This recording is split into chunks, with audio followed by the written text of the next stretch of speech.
नमस्कार दोस्तों, सावन फार्मेसी में आपका स्वागत है। मैं आज से एक न्यू चैप्टर फिर से लेकर के आया हूँ और ये फार्माकोग्नोस्टिक्स की चैप्टर नंबर 13 है 13। तो इसमें हम एंटी रूमेटिक्स के बारे में पढ़ेंगे।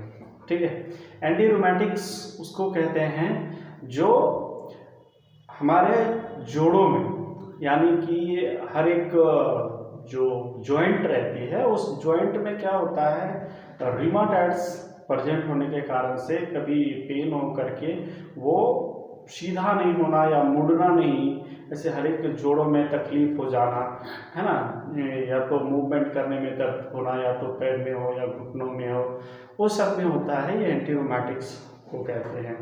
ठीक है, तो इसमें हमारा बहुत ही कारगर एक प्लांट्स है, प्लांट्स के बारे में हम अध्ययन करेंगे। वो हमारा है गुगुल। ठीक है, आप GOOGLE वो नहीं है, ठीक है, ये है GUGGUL, गूगल। ठीक है, ये गूगल का भी अलग अलग नाम है। ठीक है, इस गूगल को 3 नाम से मेनली जाना जाता है। ठीक है, पहला नाम होता है गुगुला, ठीक है, दूसरा नाम होता है गुगुला, ठीक है, और तीसरा नाम जो रहता है गम गुगुला, गुगुल। ठीक है, तो ये 3 नाम से इसका सिनोनिम्स जिसको कहते हैं, जो इन नामों से जाना जाता है। ठीक है, अब सोर्स के बारे में अगर बात करें तो ये प्लांट्स है ना, जो हम जियोग्राफिकल अकरेंस जिसको कहते हैं कि शहर हमारे देश में या किसी देश में कहाँ कहाँ ये पौधे पाए जाते हैं, तो मेनली ये जो पौधे होते हैं ना वो इंडिया में पाए जाते हैं और जगह भी पाए जाते हैं, बट इंडिया के हमारे बहुत ऐसे क्षेत्र हैं जहाँ पे ये आसानी से पाए जाते हैं। वो हमारे जो इंडिया के जगह है ना, जो प्रदेश हैं उसमें से सिंध, गुजरात, असम और कर्नाटका, ये बहुत ही पाए जाते हैं, ज़्यादा मात्रा में पाए जाते हैं। ठीक है, और हम अगर सोर्स की अगर बात करें तो सोर्स में जो होता है ना गूगल, है ना, गूगल में जो वो गूगल नहीं, सर्च वाला गूगल नहीं, ये GUGGAL, गूगल। ठीक है, is the gum obtain from the plant. ठीक है, ये प्लांट से ऑब्टेन किया जाता है। ठीक है, तो इसको कहते हैं, इसका जो बॉटनिकल नेम है वो है कॉमीफोरा। ठीक है, कॉमीफोरा मुकुल। ठीक है, कॉमीफोरा मुकुल के नाम से इसका बॉटनिकल नेम है। और इसकी अगर हम फैमिली की नाम अगर जाना चाहते हैं तो उसको कहते हैं ब्रुसारेसी। ठीक है, ब्रुसारेसी फैमिली से ये बिलोंग करता है। ठीक है, अगर हम इसके कैरेक्टर के बारे में जानना चाहते हैं कि ये क्या कैरेक्टर है इनके, इसके गुण क्या हैं, तो ये गम होता है। जब इसके प्लांट्स उगाए जाते हैं ना तो इसमें कुछ गम निकलता है। ठीक है, जब इसको पेड़ को आप देखे होंगे, जैसे जिस तरह से ताड़ को काटते हैं ताड़ी निकलता है, उस तरह से इसको काट कर छोड़ दिया जाता है, इसमें तो कुछ गम निकलता है। ठीक है, तो इसका एक खासियत है, उस गम का खासियत ये है कि उस पेड़ में से जब गम निकलता है ना, उसको अगर हम आग में जला देते हैं तो बहुत अच्छा जलता है वो। ठीक है, और अगर हम उसको जो वो रहता है ना, वो बहुत ज़्यादा मॉइस्चर रहता है, गम जो रहता है वो टू मॉइस्चर रहता है, और जो विस्कस रहता है, जो फ्लूडी टाइप में रहता है, ठीक है, वो फ्रैगलेंट भी रहता है। ठीक है, वो गोल्डन कलर का होता है। ठीक है, कुछ गम रहता है फ्रेश गम रहता है जो मॉइस्चर रहता है, थोड़ा मॉइस्ट रहता है, और कुछ विस्कस रहता है, फ्लूडी टाइप में रहता है, कुछ फ्रैगनेंट रहता है। ठीक है, और ये देखने में जो लगता है गम वो गोल्डन येलो कलर का होता है। ठीक है, सोनहली रूप का होता है ये। ठीक है, सोनहली येलो मतलब पीला, सोनहली पीला की तरफ देखने में लगता है। और इसकी अगर खासियत बोला जाए तो इसको जब हम आग में जलाते हैं तो ये बहुत अच्छा जलता है।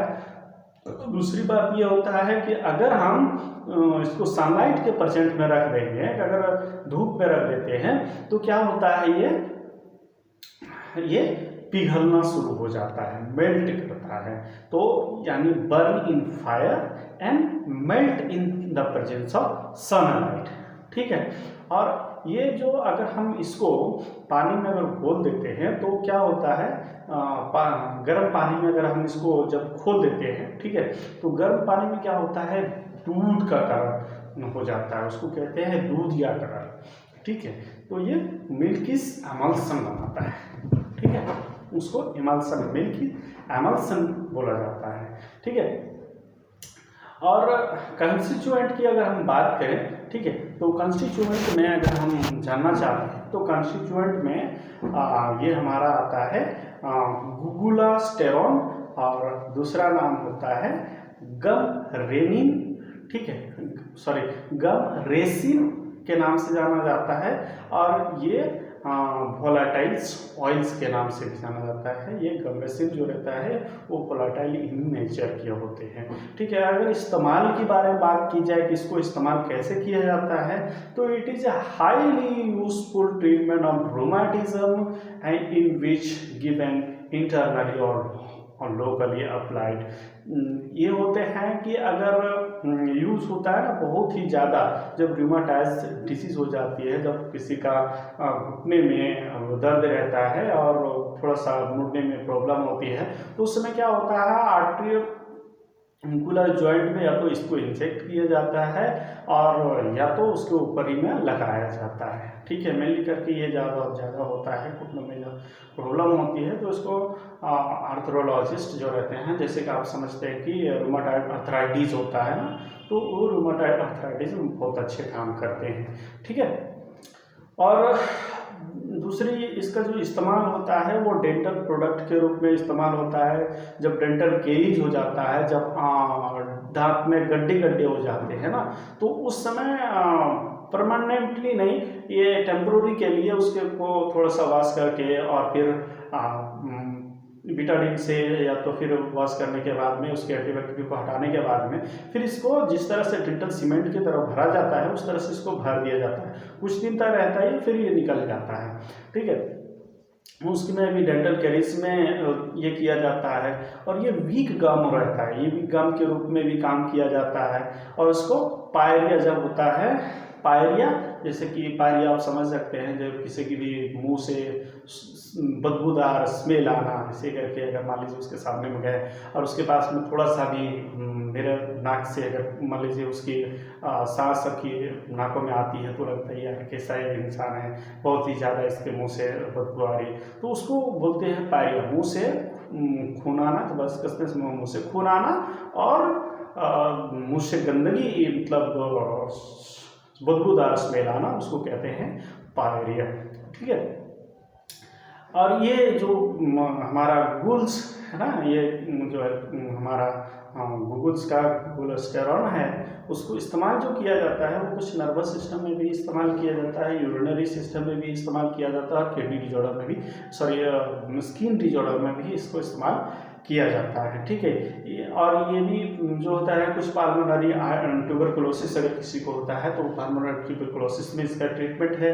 और ट्यूबरकुलोसिस पेरिटोनाइटिस में भी, यानी पेरिटोनियम में अगर जो पेट के ऊपर या तो ट्यूबरकुलोसिस जैसे स्पॉट वाइट या तो फिर सॉरी वाइट नहीं, पैचेस करके ब्लैक स्पॉट्स हो जाते हैं जो ट्यूबरकुलोसिस के लक्षण होते हैं, उसमें भी ये होता है, तो उसमें भी ये ठीक किया जाता है, ठीक है।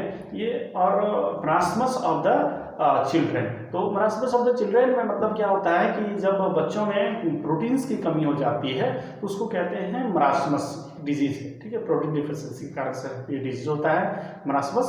तो ये मरास्मस जो होता है डिजीज, उसमें प्रोटीन में जब बच्चों में होती है तो ये इसमें भी बहुत अच्छा काम करता है गुगल्स, और उसमें भी इस्तेमाल की जाती है ट्रीटमेंट के लिए, ठीक है। तो अब हम अगला जो टॉपिक के बारे में बात करना चाहेंगे वो कॉल्चिकम है। ये कॉल्चिकम यानी कि जिसका सिनोनिम्स होता है और मीडो सैफ्रॉन, ठीक है, मीडो सैफ्रॉन, और दूसरा नाम इसका जो होता है वो आर्टमन क्रोकस के नाम से जाना जाता है, ठीक है, आर्टमन क्रोकस के नाम से जाना जाता है। इसकी जो अगर हम बात करेंगे कि ये कहाँ कहाँ मिलते हैं पौधे, ठीक है, तो ये पौधा जो रहता है वो ग्रो किया जाता है, इसकी खेती की जाती है ना, इंग्लैंड, पोलैंड और कोहोस्लोवाकिया और फिर यूगोस्लाविया और फिर हॉलैंड में ये पाया जाता है। ठीक है, हॉलैंड, पोलैंड, यूगोस्लाविया एंड कोज़ोवोस्किया में ये पाया जाता है। ठीक है, और इसकी अगर हम सोर्स के बारे में करें तो सोर्स जो होता है अवेलेबल होता है, इसकी कॉल्चिकम जो पौधा होता है उसकी सीड्स होती है, उसी सीड्स से हमें ये कॉल्चिसिन मेडिसिन प्राप्त होती है, इसी से एक्सक्रेट किया जाता है। तो ये colchicum is available as colchicum seeds. ठीक है, इसमें ये लिखा रहता है कि colchicum is available as colchicum seeds, seeds से हमें पाया जाता है। कॉल्चिकम कॉर्म से भी पाया जाता है। कॉल्चिकम सीड्स जो रहता है, सीड्स के नीचे में एक छोटा सा दरख्त को रखने के लिए, सीड को रखने के लिए जो डंठल रहता है उसको कहते हैं कॉल्चिकम कॉर्म। ठीक है, तो ये क्या होता है, सीड से जब ये कॉल्चिकम सीड्स सूख जाता है और पक जाता है तो उसको कहते हैं कॉल्चिकम एंटमैनले। ठीक है, और ये कॉल्चिकम कॉर्म जो रहता है वो होता है इस फ्रेश, ये भी फ्रेश रहता है, और जब सूख जाता है ना, जब फल जो सूख जाता है उसके सीड्स सूख जाते हैं, जब गिर जाता है तो उसको कहते हैं ड्राइड कॉल्चिकम एंटमैनले। जो फैमिली जो इसकी जो बिलोंग करती है वो फैमिली होता है लिलिएसी, ये लिलिएसी फैमिली से बिलोंग करती है। इसकी मैं हम कुछ आपके सीड्स का फोटो दिखाना चाहेंगे। अब देख सकते हैं सीड्स का ये फोटो है उनका। ठीक है, ये जिसमें एंटमैनले जो कॉल्चिकम कॉर्म कहते हैं वो आप देख रहे हैं यहाँ पे, ये छोटा सा इसके बॉटम पे है, ये इसी को कॉर्म कहते हैं। ठीक है, ये कॉर्म यानी कि कॉल्चिकम कॉर्म के नाम से जाना जाता है। ये क्या होता है, इसका जो कलेक्शन किया जाता है मेनली, मतलब कैसे क्या कौन सी दिनें होती है या कौन सी साल्स होता है या कौन सा टाइम होता है जो बढ़िया कलेक्शन होगा और इसमें हमको ज़्यादा मेडिसिनल प्रॉपर्टी इसमें मिलेगा। ठीक है, तो उसके लिए हमको क्या करना होता है, ये जुलाई और अगस्त के महीनों में ये जब पौधे के फल जब पक जाते हैं और जब ड्राई अप होने लगते हैं तो उस समय ज़्यादा करके ये कलेक्ट किया जाता है जुलाई अगस्त के महीनों में। ठीक है, ये colchicum are collected in summer, ये समर के महीनों में ज़्यादा करके ये किया जाता है। जब कॉल्चिकम कॉर्म जो रहता है ना, इस वो क्या होता है, कॉल्चिकम कॉर्म इज प्रोड्यूसेस, ये लीव्स आर वेटेड। ठीक है, ये जो होता है ना उस समय अब धीरे धीरे जो कॉल्चिकम का कॉर्म जो रहता है वो धीरे धीरे पत्ते को देना शुरू करता है। जब वो जो फल जो है वो गिर जाती है तो वो कॉल्चिकम कॉर्म जो होता है वो पत्ते धीरे धीरे बढ़ना शुरू हो जाता है। तो उसी समय इसको क्या किया जाता है, इसको एक्सक्रेट आउट किया जाता है, उसी समय तोड़ करके इसको लाया जाता है मेडिसिनल पर्पस के लिए और इसको रखा जाता है। और फिर जो कॉल्चिकम का जो सीड्स है उसको फिर प्रिपेयर करके उसको कलेक्शन करके फिर एक मेडिसिनल प्रॉपर्टी में यूज करने के लिए उसको तैयार किया जाता है।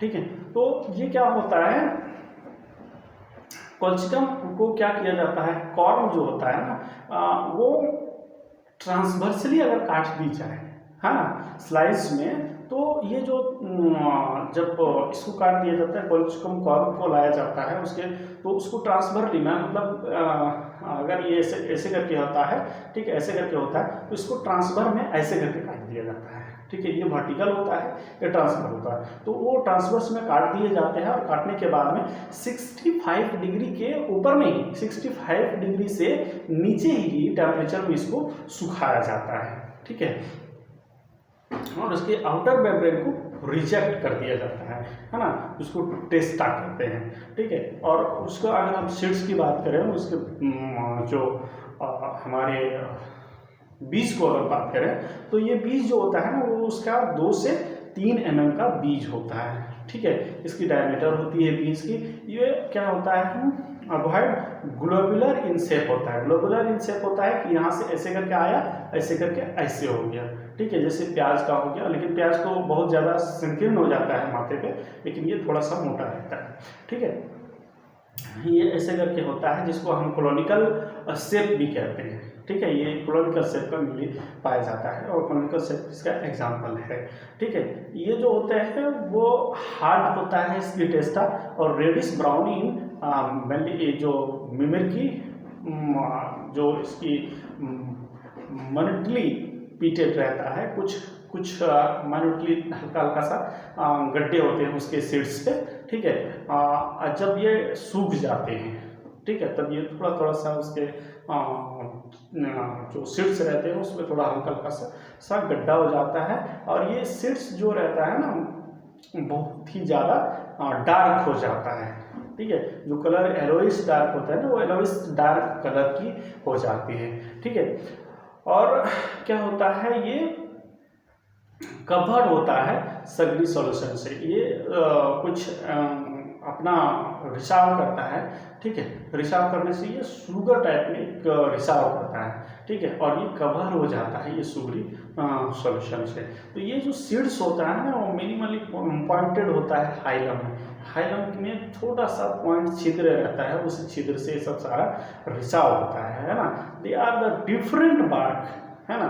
ये जो होते हैं वो डिस्टिंक्ट बीक होते हैं। इसकी जो अलग छोटी सी चोंच जैसी निकली हुई रहती है उसके ऊपर में, जो हाइलम के अगर ये साइड में हाइलम है तो इस तरह से बीक जैसे निकला रहता है, चोंच जैसे निकली हुई रहती है।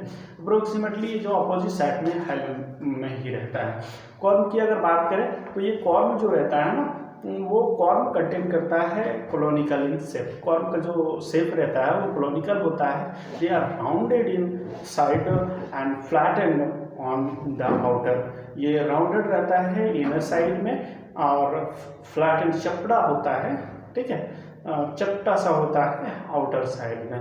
ये they have a groove in middle run through out the length of the corm. जैसे बीज जो रहता है ना उसके बीच में जो छेद रहता है वो जा करके कॉर्म तक छेदा तक रहता है और वहाँ से इसका